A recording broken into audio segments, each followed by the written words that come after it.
and welcome to another episode of Cook Smart, Not Hard. Today we are cooking something that I'm very fond of, potatoes. Any kind of potato. Today is very special though because it is a twice-baked, loaded mashed potato, my style. I don't know what that means, but I fucking said it, so we're rolling with it. I don't know if it is my Scandinavian or my Irish blood, but potatoes have a very special place in my heart. It's like potatoes, Saga, Brandon. Anyhow, I love fucking potatoes. Well, let me clarify. I fucking love potatoes. So this is Cook Smart, Not Hard. So the smartest thing you can do is get your water boiling right now. That way when you're quartering your potatoes, as I have already done, you will be ready to throw them in once the water is boiling. I don't know if you can hear, but the water is boiling. Anyhow, I'm about to throw these potates in the water. That is the first part of the twice baked. We're using that a little liberally. It's going to be boiled and then air fried. You know me, fast, delicious, that's what matters.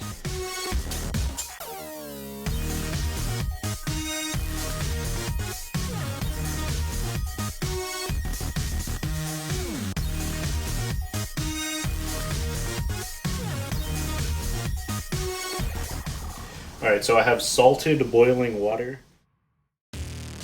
I don't explain these things from Aren't you a chef? Okay, did I spend 12 years in the food industry? Did I go to culinary school? Anyhow, we're going to let this come back up to a rolling boil. And when the potatoes are soft, they are ready to be squished. Then we can get on with our squished potato process and then cook them shits again. So you've got your potatoes boiling, you've got your oven preheated, unless you're using the air fryer, which is the superior method. It's time to saute up some onions, so we have those ready. This is all about getting this done at the same time. The smart part, I'm sorry, Jean wants to join us with her jingling. The smart part factors into timing everything. You know, when you've worked in kitchens forever, it's really important to concentrate on your ticket times. It's really important at the house to not spend your entire fucking night cooking. So if you plan accordingly, you can have this knocked out quickly. So that's really what we're trying to achieve here. So I'm going to saute up some onions, and then we will get to our next step. So as you may have heard some jingling and whining, official Jean Bean on Instagram has brought it to my attention that she would like some turkey bacon. It is cooked, uncured, unsalted turkey bacon. Perfectly safe for her, but it's not for her, is it, Jane? Jane, come here. It's not for you. Sit. One small piece. Leave it. That's for me. Okay. Good bean. As always, wash your hands after touching your pet when you're cooking. Actually, just wash your hands all the fucking time. There's a pandemic right now, you dumbasses.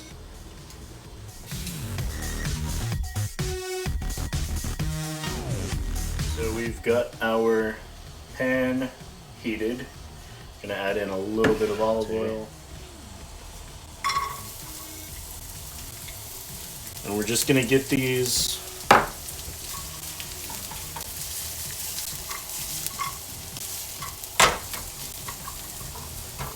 to a point where they're slightly transparent. Season them with a bit of garlic, just because I fucking love garlic. And just a little bit of parsley.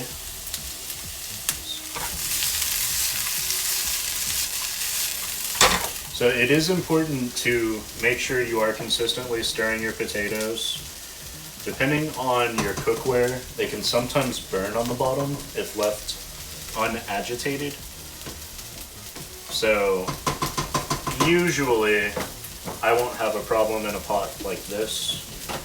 There's enough rapid boil actually keeping them turning because I've got the pieces small. Also, smaller pieces will cook faster. But we just don't want them to sit there and burn on the bottom of the pan. If you've ever burnt pasta or anything like that, it's really, really bad. It gets through the entire dish and ruins everything. Now, just as I've said that, our onions are just about where I want them. Got a little bit of char, they're slightly transparent, so we will set these aside to be added into our dish once we've got our potatoes mashed. Chop the bacon, or in my case, crumble it because it's cooked to a crisp.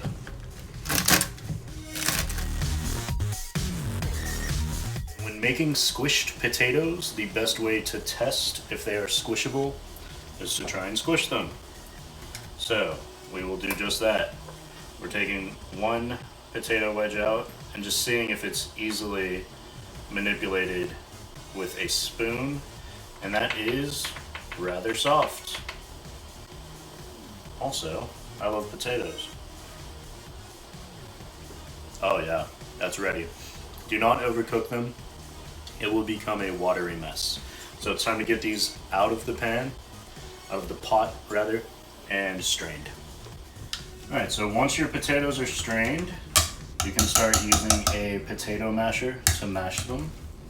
Now when making smushed potatoes, the level of smush really just comes down to preference. I like my potatoes mostly smushed.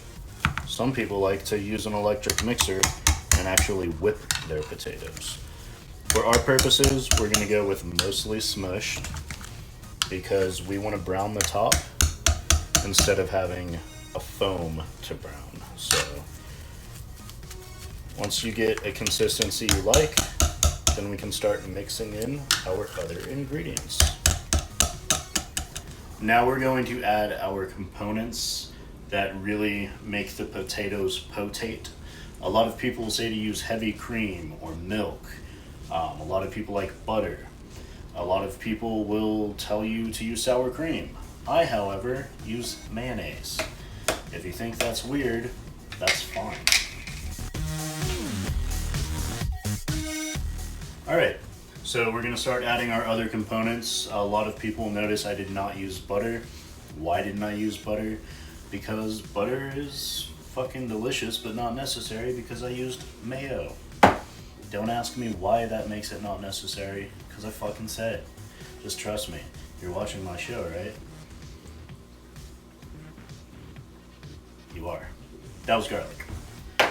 Alright, black pepper. Sorry, this is actually tri-colored peppercorns. I always use fresh cracked pepper when I'm making mashed potatoes. It has a more earthy flavor to it than fucking musty old black pepper. You can use some paprika. Smoked per usual. Going to throw in a fair amount of Parmesan. How much depends on your own tastes. Since there is a pandemic going on, I don't have fresh chives. I'm gonna add in some freeze-dried chives.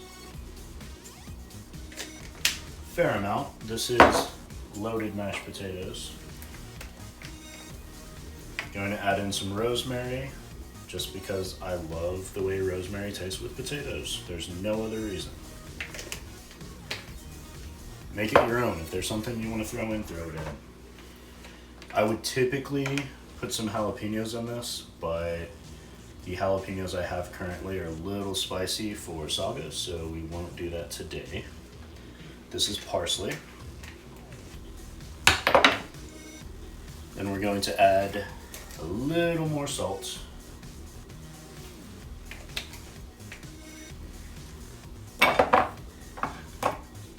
the bacon that we chopped.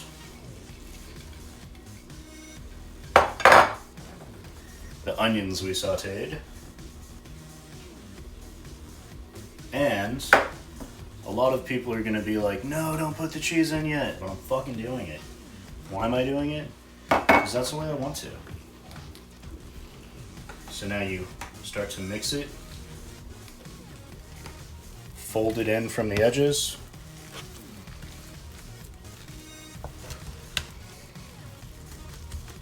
And then squish it back out. Just have fun with it, man. Mix that shit up. For the amount that I made, broiling these to brown the tops might actually be easier, but since I said air fryer, I'm going air fryer. So I've made a little foil that I can drop in and out of the air fryer rather easily, so it's not a pain in the ass to get them out. Usually I would use a potato skin at the bottom.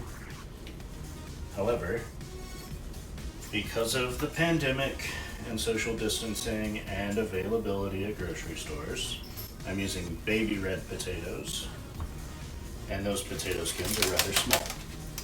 So we're going to scoop them out into sexy little balls, which incidentally was my nickname in high school. We will put them on our specially prepared foil bullshit, and we will top them with a little bit more cheese, and we will throw them in the air fryer at 400 for probably like 2 minutes.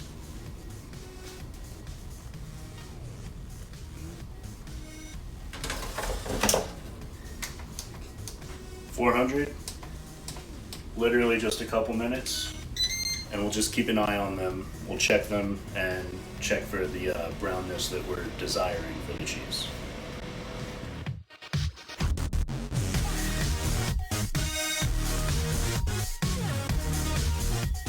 Once you've achieved the browning on the top with the cheese that you're looking for, throw that shit on a fucking plate, throw some sour cream on top of it, put some bougie ass parsley, fucking paprika and shit. Try to make it look really dope, because it's gonna taste fucking fantastic. It's a potato.